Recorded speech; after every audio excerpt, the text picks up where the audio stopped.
क्या होता है कि भाई आपके दिमाग में ये क्वेश्चन आता है कि जब भी हम पैसा जमा करते हैं मतलब बैंक में, तो हम किसके भरोसे पर जमा करते हैं? बहुत सारे लोग गरीब हैं, तो रिजर्व बैंक ऑफ इंडिया क्यों ऐसा नहीं करता कि बहुत सारे पैसे छाप करके प्रिंट करके सबको बांट दे, तो कोई गरीब ही ना है। हमारे पेरेंट्स, हमारे माँ बाप पैसे कमा करके हमारी पॉकेट में रखते हैं, तो वो हमारी एसेट कहला जाएंगे, और हमने उनकी पॉकेट से पैसे निकाले तो अगर ना बाबा ना, हम कपड़ा अपने हाथ से धुल ले। और हमने गया, सर मुझे वॉशिंग मशीन खरीदनी है, 20,000 रुपया लोन दे दो। बैंक ने कहा ठीक है सर ले जाइए।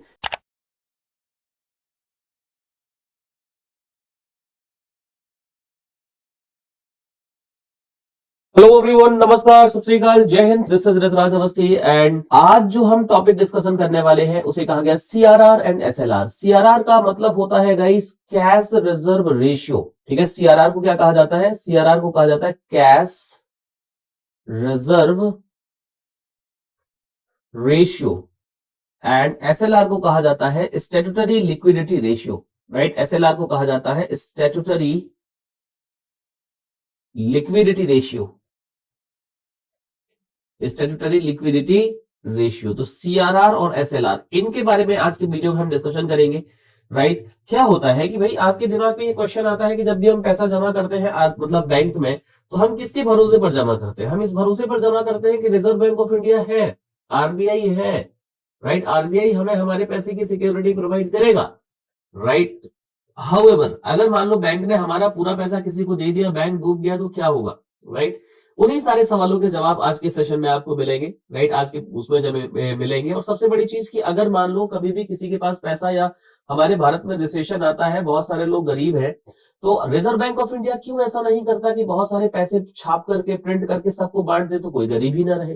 राइट, कर तो सकता है ना? ये नहीं कर सकता है। इस क्वेश्चन का भी आंसर मैं आज आपको दूंगा आज के वीडियो में, कैश रिजर्व रेशियो और स्टैट्यूटरी लिक्विडिटी रेशियो में। ठीक है, एक्चुअल में ये इंस्ट्रूमेंट होते हैं आरबीआई की जो मॉनेटरी पॉलिसी होती है। मॉनेटरी पॉलिसी है जिसे हम मौद्रिक नीति कहते हैं। राइट, तो मॉनेटरी पॉलिसी के इंस्ट्रूमेंट होते हैं सीआरआर और एसएलआर। ठीक है, शुरू करते हैं। सबसे पहले यहां पर बात आएगी जिसे कहा गया कैश रिजर्व रेशियो। राइट, जिसे कहा गया सीआरआर। तो होता क्या है गाइस कि जब भी हम या कोई भी पर्टिकुलर व्यक्ति बैंक में पैसा डिपॉजिट करता है, राइट, तो उसका एक रेशियो बैंक को कैश के ही फॉर्म में आरबीआई को देना होता है, उसे कैश रिजर्व रेशियो कहा जाता है। राइट, मतलब सीआरआर क्या है? सीआरआर ये वह रेशियो है जिसमें बैंक बैंक अपने एनडीटीएल का एक सर्टेन परसेंट डिपॉजिट करता है रिजर्व बैंक ऑफ इंडिया के पास, आरबीआई के पास, in form of cash. Cash के फॉर्म में उसे कैश रिजर्व रेशियो कहा जाता है। अब सबसे पहला क्वेश्चन आएगा कि सर व्हाट इज एनडीटीएल? ये एनडीटीएल क्या है? राइट, कोई दिक्कत नहीं, मैं आपको एनडीटीएल ही सबसे पहले समझाऊंगा। हालांकि उससे पहले जैसे कि मैंने आपको सीआरआर की डेफिनेशन बताई, वैसे ही मैं आपको स्टैट्यूटरी लिक्विडिटी रेशियो की डेफिनेशन बता देता हूं पहले। Statutory liquidity ratio, statutory liquidity ratio, जिसे एसएलआर कहा जाता है। एसएलआर का मतलब होता है ये वह रेशियो है, ये वह रेशियो है जो बैंक को अपने एनडीटीएल का एक सर्टेन परसेंटेज मेंटेन करना होता है इटसेल्फ, यानी अपने पास मेंटेन करना होता है। Right, in form of cash,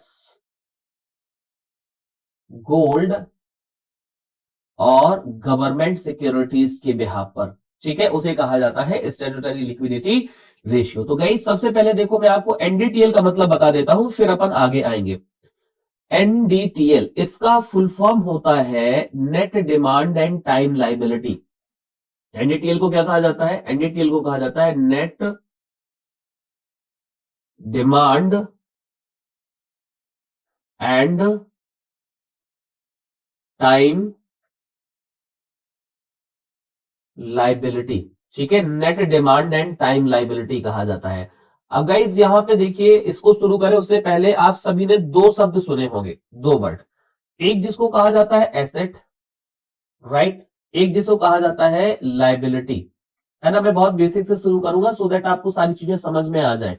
है ना, वीडियो थोड़ा लंबा हो सकता है तो सब्र करिएगा। है ना, याद रखना, वीडियो अगर पूरा देख लिया तो एसएलआर सीआरआर जो है ना, आपको कोई दुनिया में नहीं हरा सकता। ठीक है। चलिए, तो जब हम एसेट की बात करते हैं ना, एसेट का मतलब होता है हर वो चीज जो हमें पैसे कमा करके दे। Everything which generate income is called as asset. और हर वो चीज जिस पर हमें पैसा खर्च करना पड़े वो हमारी लाइबिलिटी कहलाता है। ठीक है, थोड़ा इसको मैं और सिंप्लीफाई कर देता हूं। हर वो चीज जो पैसे कमा करके हमारी पॉकेट में रखे वो हमारा एसेट है, और हर वो चीज जो हमारी पॉकेट से पैसा निकाले वो हमारी लाइबिलिटी है। जैसे हमारे पेरेंट्स, हमारे माँ बाप पैसे कमा करके हमारी पॉकेट में रखते हैं तो वो हमारे एसेट कहला जाएंगे, और हमने उनकी पॉकेट से पैसे निकाले so we are the liability on them. Same चीज जब अगर अपन यहाँ पे बैंक की बात करते हैं, सो बैंक में क्या फंक्शनिंग होती है, बैंक और पब्लिक के बीच में, पब्लिक अपना पैसा बैंक के पास डिपॉजिट के फॉर्म में रखता है, राइट। और यहाँ पे बैंक वो डिपॉजिट वाला पैसा अदर पब्लिक को लोन के फॉर्म में दे देता है। तो जब डिपॉजिट है ना, तो डिपॉजिट तो बैंक को पब्लिक को पे करना ही है, डिपॉजिट पर बैंक इंटरेस्ट भी पब्लिक को पे करता है, और लोन बैंक को इंटरेस्ट कमा करके देता है। ठीक है, तो देखो पब्लिक के लिए एसेट क्या कहला जाएगा, डिपॉजिट, और लाइबिलिटी क्या कहला जाएगा, लोन।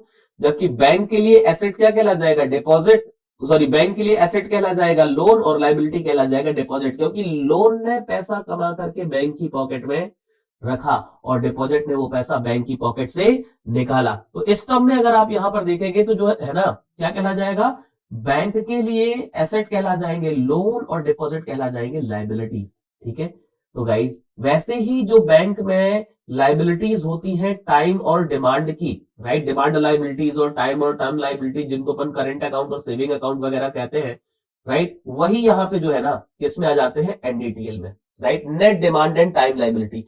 एक शब्द में अगर मैं इस वर्ड को डिफाइन करूं तो हम इसे क्या बोल सकते हैं, इसको हम कह सकते हैं balance remaining, balance remaining at the end of the day, right, balance remaining at the end of the day. End of the day bank में कितना बैलेंस आता है ना, तो वो एनडीटीएल कहला जाता है। समझिएगा, मैं इसको एग्जांपल से थोड़ा सा समझाता हूं। जैसे मान लीजिए आज तारीख है 23 जनवरी 2022, ठीक है। 23 जनवरी 2022 को मॉर्निंग 9 AM, मॉर्निंग 9 AM यानी सुबह को 9 बजे, राइट, सुबह को 9 बजे जब state bank of India open हुआ, मैं ब्रांच की बात नहीं कर रहा हूं guys, I am not talking about the specific branch, मैं एक बैंक की बात कर रहा हूं। तो state bank of India open हुआ, मान लेते हैं कि स्टेट बैंक ऑफ इंडिया में कितना रुपया रखा था, 4000 रुपए। तो गाइज ये जो 4000 रुपीज है ना, ये स्टेट बैंक ऑफ इंडिया का 23 मार्च का ओपनिंग बैलेंस कहला जाएगा। ठीक है, कितना बैलेंस कहला जाएगा, 4000 रुपया ओपनिंग बैलेंस कहला जाएगा। ठीक है, अब पूरे दिन 23 जनवरी को स्टेट बैंक ऑफ इंडिया जब चलता रहा तो एसबीआई में डिपॉजिट भी हुआ, एसबीआई से विड्रॉल और लोन भी गए। तो स्टेट बैंक ऑफ इंडिया में जो डिपॉजिट अमाउंट आया वो हम मान लेते हैं कितना, 2000 रुपया डिपॉजिट अमाउंट आया, सिर्फ 23 तारीख की बात कर रहे हैं। और विड्रॉल और लोन के फॉर्म में जो पैसा दिया गया वो मान लेते हैं कि इसमें से 500 रुपया विड्रॉल और उसके फॉर्म में दे दिया गया, राइट। अब समझिएगा, अभी हम ये ओपनिंग बैलेंस की बात नहीं कर रहे हैं, हम 23 तारीख के ही बैलेंस की बात करेंगे। तो गाइस देखो टोटल पैसा कितना आया, 2000, है ना। 2000 में से 500 रुपया निकल गया तो बचा कितना, यहां पर आप देखेंगे 1500 रुपया बचा। तो गाइस ये 1500 रुपए अगर देखें 23 तारीख का क्या कहला जाएगा, balance remaining at the end of the day, और 23 तारीख को यही एनडीटीएल कहलाएगा स्टेट बैंक ऑफ इंडिया का, right, net demand and time liability, यानी ये डेली बेसिस पर बैंक को मेंटेन करना होता है। और अब ये जो 1500 रुपए है, इस 1500 रुपीज में से जैसे मान लेते हैं अपन 4% सीआरआर है, कितना, 4% सीआरआर है, 10% एसएलआर है। तो गाइस ये जो 4% यानी 15 चौको 60, राइट, 15 चौको 60 यानी 1500 का जो 4% है ना, तो ये 60 रुपया बैंक को कहां डिपॉजिट करने पड़ेंगे, आरबीआई में इन फॉर्म ऑफ कैश, और 150 रुपया 10% 1500 का 150 रुपया जो है ना, तो ये बैंक को अपने पास रखने पड़ेंगे कैश और गोल्ड गवर्नमेंट सिक्योरिटीज के फॉर्म में। देखो कितना निकल गया ये टोटल, आप देखोगे तो 210 रुपया चला गया। 1500 में से जब आप 200 माइनस करोगे 1300 और 10 और माइनस कर दोगे तो 1290, राइट। 1290 यानी आज का क्लोजिंग बैलेंस कितना हो जाएगा, 1290 प्लस प्रीवियस डे का 4000, तो ये हो जाएगा 5290 रुपया आज का क्लोजिंग बैलेंस। किस डे का क्लोजिंग बैलेंस, 23 जनवरी का क्लोजिंग बैलेंस। और 24 जनवरी को एसबीआई का ओपनिंग बैलेंस भी 5290 रुपया रहेगा। ठीक है, आई होप कि आपको net demand and time liability यानी एनडीटीएल समझ आ गया होगा। तो गाइज जो बैंक होते हैं ना, वो बैंक अपने इसी एनडीटीएल के बिहाफ पर एक सर्टेन परसेंटेज आरबीआई को कैश के फॉर्म में देते हैं, उसे कैश रिजर्व रेशियो कहा जाता है, राइट। और ये जो कैश रिजर्व रेशियो है ना, ये मेंटेन किया जाता है ऑन डेली बेसिस। ठीक है, ये डेली बेसिस पर बैंक मेंटेन करते हैं कैश रिजर्व रेशियो को। ठीक है, सेम चीज जब हम स्टैट्यूटरी लिक्विडिटी रेशियो की बात करते हैं तो बैंक अपने उसी एनडीटीएल का एक सर्टेन परसेंटेज अपने पास कैश, गोल्ड और गवर्नमेंट सिक्योरिटीज के बिहाफ पे रखता है। और ये भी कैसे मेंटेन करता है, ये भी मेंटेन करता है डेली बेसिस पर। ठीक है, एक चीज और ध्यान रखिएगा, जो ये सीआरआर और एसएलआर की जो रेट है, मतलब कितने परसेंट मैनेज करना होगा, ये कौन डिसाइड करता है, ये डिसाइड करता है आरबीआई। आरबीआई की जो मॉनेटरी पॉलिसी होती है, इसका रिव्यू आता है हर दूसरे महीने, राइट। मॉनेटरी पॉलिसी का रिव्यू हर सेकंड मंथ आता है। तो उसमें देखा जाता है कि इकोनॉमी में मनी सप्लाई को हमें बढ़ाना है या घटाना है। क्योंकि देखो क्या होता है कि अगर सीआरआर एसएलआर का रेशियो ज्यादा हो जाएगा तो बैंक के पास जो पैसा आ रहा है उसका एक बहुत बड़ा अमाउंट इन्हें जो है ना फ्रीज करके रखना पड़ेगा। ठीक है, जैसे अगर फॉर एग्जांपल देखें कि मान लो ये कोई पर्टिकुलर पर्सन है, इस पर्सन ने 1000 रुपया बैंक में जमा किया। कितना जमा किया, 1000 रुपीज इसने बैंक में जमा किया। अब इस 1000 का बैंक ने 4% और 10%, ठीक है, 4% यानी कि कितना रुपया हो गया, 4% यानी 40 रुपया हो गया और 10% हो गया कितना, 100 रुपया। तो 140 रुपए तो बैंक का क्या हो गया, फ्रीज हो गया, है ना। तो बचा हुआ अमाउंट कितना रहेगा, 860 रुपया बचेगा। इस 860 रुपए में बैंक को अपना बिजनेस करना होगा, है ना। इसी का वो बैंक क्या करेगा, लोन देगा, लोन वगैरह दे करके अपना प्रॉफिट मार्जिन को मेंटेन करेगा। ठीक है, तो अब समझिएगा क्या होता है कि इससे जो रिजर्व बैंक ऑफ इंडिया है ना, वो कैसे कंट्रोल करता है इकोनॉमी को। कभी भी अगर हम इकोनॉमी की बात करते हैं तो इकोनॉमी में 3 कंडीशन आती हैं। एक तो इकोनॉमी में जब मनी सप्लाई ज्यादा हो यानी इन्फ्लेशन वाली कंडीशन हो, लोगों की डिमांड बहुत ज्यादा है, आर्टिकल की सप्लाई उतनी नहीं है। एक तो जो मनी सप्लाई है एकदम बिल्कुल लेबल्ड हो, और दूसरा जब इकोनॉमी में मनी सप्लाई कम हो यानी आर्टिकल की सप्लाई ज्यादा है, लोगों की डिमांड ही नहीं है। लोगों की डिमांड क्यों नहीं है, क्योंकि उनके पास पैसा नहीं है। ठीक है, तो इन तीनों कंडीशन में जो आरबीआई, जैसे अगर नॉर्मल है तो नॉर्मल में क्या होगा, मान लो सीआरआर है, एसएलआर है। सीआरआर है कितना, 4%, एसएलआर है कितना, 10%। ठीक है, तो जो बैंक है यहां पर अगर आप देखो तो बैंक का कितने परसेंट अमाउंट, 14% का अमाउंट आरबीआई ने फ्रीज करवा दिया।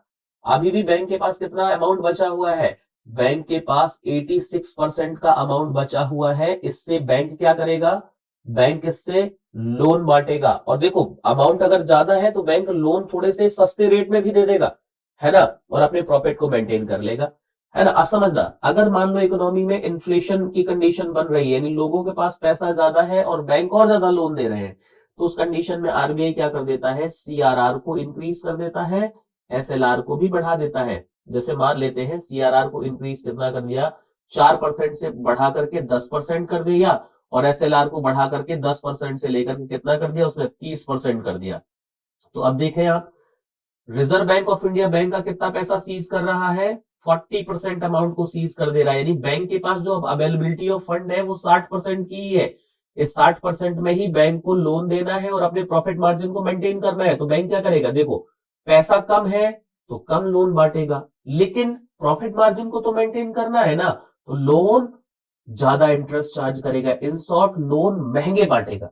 ठीक है, आप समझना, जैसे मान लो मुझे एक वॉशिंग मशीन खरीदनी थी, मैं बैंक के पास गया, मैंने कहा सर मुझे एक वॉशिंग मशीन चाहिए, आप मुझे 20,000 का लोन दे दीजिए। बैंक ने कहा ठीक है सर ले लीजिए, आपसे 30% ब्याज लगेगा। आप क्या कहेंगे, ना बाबा ना, हम कपड़ा अपने हाथ से धुल ले, अपने हाथ से धुल लेंगे कपड़े, कौन 30% ब्याज चुकाएगा, राइट।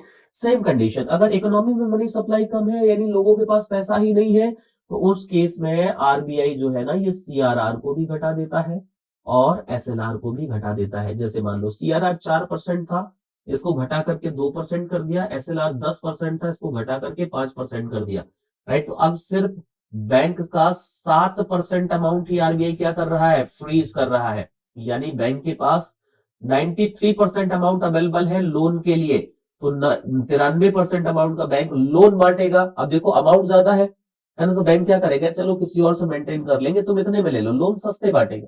और अब मैं गया, सर मुझे वॉशिंग मशीन खरीदनी है, 20,000 रुपया लोन दे दो, बैंक कहेगा ठीक है सर ले जाइए, 5% 7% ब्याज लगेगा, तो हम क्या करेंगे, वॉशिंग मशीन तुरंत ले आएंगे, ठीक है। मतलब पब्लिक को जब लोन महंगे मिलेंगे तो पब्लिक को अगर जरूरत होगी तभी लोन लेगी, और अगर पब्लिक को लोन सस्ते मिलेंगे तो छोटे छोटे कामों के लिए लोन लेने लग जाएंगे। इस तरह से इकोनॉमी में मनी सप्लाई को सीआरआर और एसएलआर के द्वारा कंट्रोल किया जाता है। तो गाइस अब समझ आ गया होगा कि क्यों reserve bank of India note print करके सीधे जो है ना पब्लिक को नहीं बांट सकती। इससे इकोनॉमी में क्या हो जाएगा, उथल पुथल मच जाएगी और इकोनॉमिक क्राइसिस यानी महंगाई आ जाएगी, ठीक है। सो गाइस आज के सेशन में इतना ही। अगर आपको कोई डाउट होता है तो वीडियो के कमेंट बॉक्स में मुझे जरूर बताइए। और आज के सेशन में अगर आप देखें तो मैंने आपको ये भी समझा दिया कि जो सीआरआर एसएलआर है ये है क्या, सीआरआर एसएलआर से कैसे इकोनॉमी को कंट्रोल किया जाता है, एनडीटीएल क्या होता है, और क्यों रिजर्व बैंक ऑफ इंडिया एक साथ बहुत सारे नोट छाप करके सारे लोगों की गरीबी दूर नहीं कर सकता। तो आज के सेशन में इतना ही गाइस, मिलेंगे किसी अगले वीडियो में। आई होप कि सेशन आपको अच्छा लगा होगा, चीजें आपको समझ आई होंगी। So children take care, bye bye, have a great day.